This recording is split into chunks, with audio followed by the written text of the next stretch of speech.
My vision of mature masculinity includes a really big part of, as a man in community, one of my roles is to provide safety to those who may not be able to provide it themselves in all situations.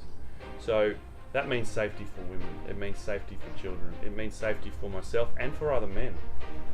It's about community, and that includes all people, all members of the community.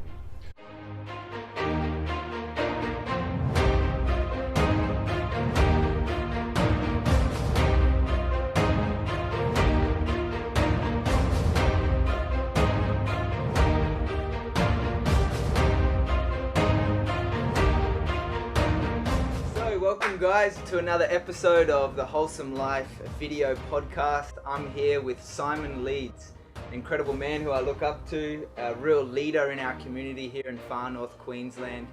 He's stepping into some incredible work around men's health, all about incorporating young men and encouraging them and supporting them on their journey to becoming wholesome, healthy contributors to their community and to themselves ultimately. He's a man who I look up to, who's constantly improving himself daily, every fortnight, organizing men's circles and really just calling out other men to be the best versions of themselves and meeting them where they're at, doing the deep inner work in himself constantly and sharing that with others in the world. So thank you, Simon. Thanks for coming and joining me, mate. Thank you, It's a real Shay. pleasure to open up this conversation. And just so everyone is aware, just you want to share a little bit about your background, your upbringing, and we'll go from there. I'm a North Queenslander, pretty much born and bred. I grew up in Townsville, had some time down in New South Wales, Coffs Harbour, and after 2 years of travelling around Australia, settled up in far north Queensland near Kuranda, which is halfway between Cairns and Mareeba, which is where my wife's family live. Like coming into this like new realm that you're currently living in around being a healthy mentor for other men, around being a role model, about being a leader of men, has that always been there, or what has the journey been like for you to evolve into this place that you are and what you're doing now? Yeah, I would say that no, it wasn't always there. There were elements of leading. After finishing university, I'd been in a very much a headspace. I grew up, my mum was a teacher, and there was a real focus on learning and studying and doing well at school. My older brother was amazing at school, and I never could quite live up to that, and I found sport as my way of sort of being seen or standing out in some way. So come the end of my university time, I actually dove into playing beach volleyball, and I used to be totally captivated by beach volleyball. I took a year off after uni to just play beach volleyball and try to make the Sydney Olympics side, and just everything in my life was about that. So I was very driven, and come the end of 1998, and I wasn't successful in making the squad, I thought, all right, I need to get a job, and so started down the career path. Again, I was very driven, and I wasn't necessarily in a leadership role for a number of years, but as I climbed the corporate ladder, as you do, I started to become a leader in the business that I was in. I was a manager of other people, and that was kind of probably the start of my leadership experience. Yeah, it's really fascinating because I can relate to your story in a lot of ways, where I went through this period in my life where, as Lewis Howes calls it, wearing mask, and I would wear this athletic performance mask, trying to, prove that I have what it takes to be a man by being the best in sports and really perform athletically to gain validation externally. Was there something that really like called you out to step into this new kind of paradigm that you're evolved into now? What was the process like for you to realize that you were doing all of these things? You were a leader in the business world, you were a leader in the sporting world, and the educational institution world, and then you kind of seems like you made this shift where you started to realize that the way, like as you were explaining it, were leading was not necessarily positive or beneficial for everyone? It's been quite a long process or journey, and I'm still on that. And there was a couple of things. So when I was working in Townsville, and I'd been in this company for a number of years, and I was in a management position, I was in a position of responsibility. I bought a house. I got married. We bought a house. We had a child, and I was climbing that ladder, and I was earning more money than last year, and everything was going really well. And as time went on, and we had our second child, and I became more and more detached from myself and depressed, and my relationship was down, and I was struggling. My mum had got sick. She retired, and she retired at 57, and she passed away at 59 with cancer, and that was it. My whole world came to a halt at that point. It was a massive shock. It was, my mum had worked her whole life and put away money and put us through school and done all of these things to try to do the best for us, and had done nothing for herself. And at 59, she passed away without being able to enjoy her retirement. Wow. That was the moment for me where everything just stopped, and I questioned everything. Wow. And I said, this isn't right. This could happen to me. This could happen to anybody. Mm-hmm. And I need to make a change to get more happiness in my life every day. And so that was the catalyst. Quit the job, sold the house. Wow. We packed up, moved to Coffs Harbour down in New South Wales, which was a place where I had a safety net of a job. But other than that, we knew nobody. We'd never been to the place. Yeah. We just started a new life in Coffs Harbour with a focus on trying to rebuild that family unit, mm-hmm. reconnect with my wife and my kids and myself. And so we had a third child while we were there. I worked for that new company in Coffs Harbour for about 2 years, and then stepped out to do my own business. Mm-hmm. Focus with my own business was, again, about the work-life balance, to be able to control how much I work, when I work, and how I can prioritise my family and my own life. And it was while I was in Coffs Harbour that I discovered the Mankind Project, which is an organisation that's started in the US probably 40 odd years ago. Mm-hmm. They have groups all around the world, and it's about men reconnecting with themselves and getting it together, or helping men try to get it together. Really must have made you reassess what you prioritize in your life and what you value within your own life, and to kind of learn from that lesson and incorporate that into your world. And it sounds like you've went through this shift where you had to have a complete drastic change, and that opened the doorway for these new opportunities to explore further of yourself.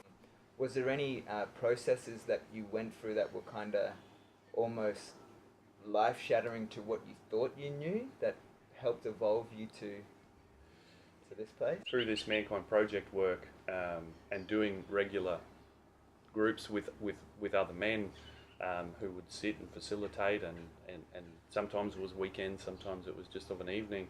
There were a number of things. Firstly, I connected to a bunch of grief around my mother. Yeah. That I didn't really want to admit to. And one of the other pieces that was really, well, there was two other really important pieces. One of those was identifying what we call in the Mankind Project a mission statement, which is about trying to actually identify what it is in the world that I could create that serves the world and serves myself. Wow, yeah. And that mission statement can be a really powerful thing to help me come back when I get a bit lost. So my mission statement has actually evolved over time since first identifying it, and that's one of the beauties of it, is it allows me to shift as my life shifts. But the mission statement is built up of two pieces. One is a vision for the world, and the second one is the actions I need to take to create that vision. Yeah. And for me, that is, I create a world of light and beauty by loving myself, challenging myself, and communicating openly. Wow. So the light and beauty part is a part that really helps me to identify when I'm feeling something, whether I'm on the mission side or whether I'm on the other side. And it's very simple to identify that, and then I can question where in the actions am I falling down, and I can bring myself back. So it's a really valuable tool for me. So it sounds like to me, because I mean, everyone would have a different understanding of the physical of light and beauty, but it sounds like from you that it's more of a feeling that's coming up. Can you explain that feeling a little bit more and what that means? Sure. So you're exactly right. The mission statement is for the man only. So what a mission statement means to me is really all about the feeling. It feels right or it feels not right, and we call that the shadow mission. Right. So when I'm feeling something, I can check in and say, okay, what am I feeling? Am I on mission or am I on shadow mission? And because being on mission doesn't always feel great either. There's scary stuff, there's challenging stuff. So it's just a matter of being able to check in and find out where I'm at, and being able to be okay with that. I mean, going through all of this, what has been the most challenging thing for you? Going back a few years, the relationship between my wife and I wasn't all it was when we first got married, and it wasn't all it could have been. And there was a piece of work that I did one night that allowed me to get a new perspective on my priorities in my life. And I was prioritizing my wife and my kids and all of these things that sound like the right thing to do. But I wasn't truly happy. And the piece that was missing was adding myself into the priority list. Wow. So by actually stepping a little bit away from having my wife and my kids as the total priority and adding myself into the mix, that changed everything. It changed my ability to be happy, my connected to myself, and my relationship went to a new level. It was the big thing that changed my relationship, and it's been enormous. That's incredible. So like what I'm hearing is that this shift that you had where you started to focus and care for yourself more actually enhanced the relationships with others, your wife and your kids and the people around you. What exactly does that like nurturing and caring of yourself look like? So it can look like a lot of things, but one of the things, and it's super simple, is being willing to give myself time to do the things I want to do. And that might be by myself, or it might be with my friends, or it might be with my wife and kids. But it's about prioritizing what I need some of the time. That's good. I really like that. And it's going to be different for everyone. Everyone has different joys and hobbies and activities that they love. Exactly. It might be music, it might be golf, it might be fishing, it might be reading, it might be sleeping, meditating. It can be anything. And this is the beauty of it, is that this work is about helping a man find what's right for him. Yeah, that's There is no answer that I have that's right for another. Yeah. It's only right for me. Fantastic. I love that. Yeah. And now you've just like so gracefully stepped into this work that you're doing. We've got incredible events coming up with the FNQ Mentor Group. One in particular is the Journey to Manhood, where it's like an initiation for young men to step into this more kind of wholesome, aware man. Could you share a little bit more about what that event is about and other events that you might be involved in that are all about supporting other young men? Sure. So if I take a few steps back, when I was working a lot in a business for someone else, being a manager and all of that, I used to think that doing courses about myself just meant, being able to manage people better and earn more money. And as that progressed, doing work on myself really started to look like, okay, how can I identify what's going on inside of me and identify what's the right or the best way for me to exist in this world? So the work changed from a focus of how I can do something to how I can be something. And I got so much value out of that in my life, happiness, my relationships, my interactions with my kids, all of that improved so much that when I came back up to Far North Queensland, I said, I want this in this community. So I put my hand up and said, okay, I'm going to put it out there that, how about we start some of these circles? And I bring some of this stuff that helped me so much to the men that live here. That's how it began, and we run a fortnightly circle up on the Tablelands, which is a MKP-based circle called I Group. for exactly that same purpose. Out of that whole experience for me, I was in my mid-30s when I did my Mankind Project initiation, and it occurred to me that if I had been able to do this when I was 15, I could have saved 20 years of all of this other stuff and been happier that whole time. So that's been the catalyst for this journey to manhood. And so the process here is we've got a group of men, and it's not just men, we've got men and women. We've formed an organisation called the FNQ Mentor Group, and our intention is to provide workshops and opportunities for people in the community. And the first camp that we're doing this year is a rites of passage camp for young men, and it's called the Journey to Manhood. And the idea of that is that young men come with their dad, or whoever plays the dad role in that boy's life, comes to the camp.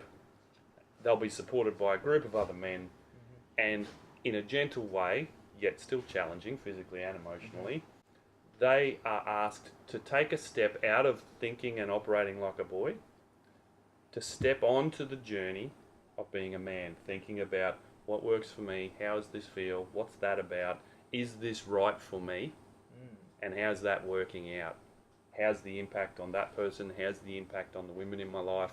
What am I doing that's working for me and not working for me? And so this Journey to Manhood camp is all about asking those boys to take a look at those things and step into living with man consciousness rather than boy consciousness, where mum and dad need to do everything for them. Yeah, that's incredible to hear that, you know, you're stepping in to do this work that has been around for thousands of years, realistically, from traditional ancient cultures, but to incorporate it into a more contemporary lifestyle for the everyday modern man, in a sense. And it's really great to witness and be a part of and to grow with.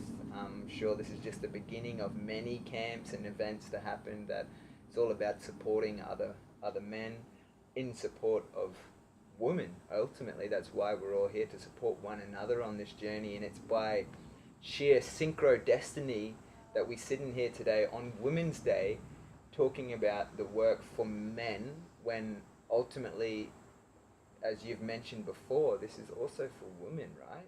The intention of the men's work is about helping men connect to themselves, which has a flow-on effect to women, children, and the entire community. Yeah, that's good. That's awesome.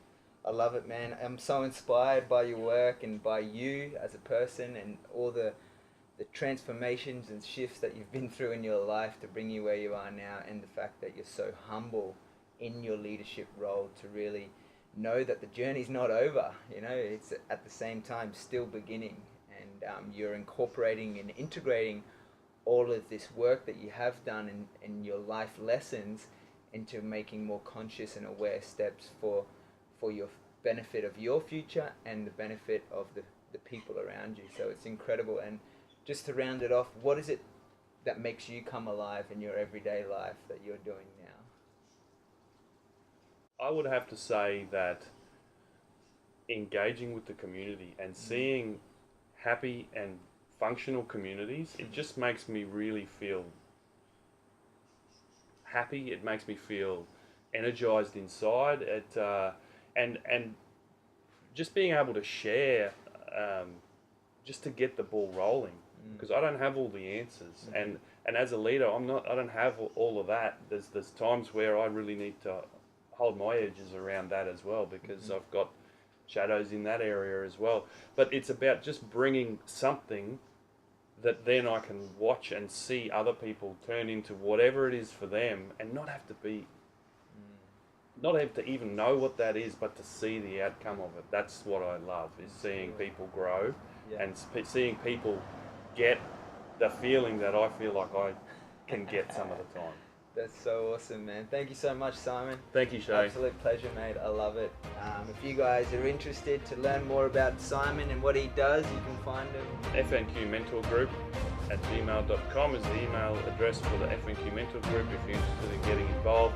We need supporters, we need people to be involved. Everyone's welcome. Fantastic. Thanks again, Simon. Thanks a lot, guys. We'll see you next week.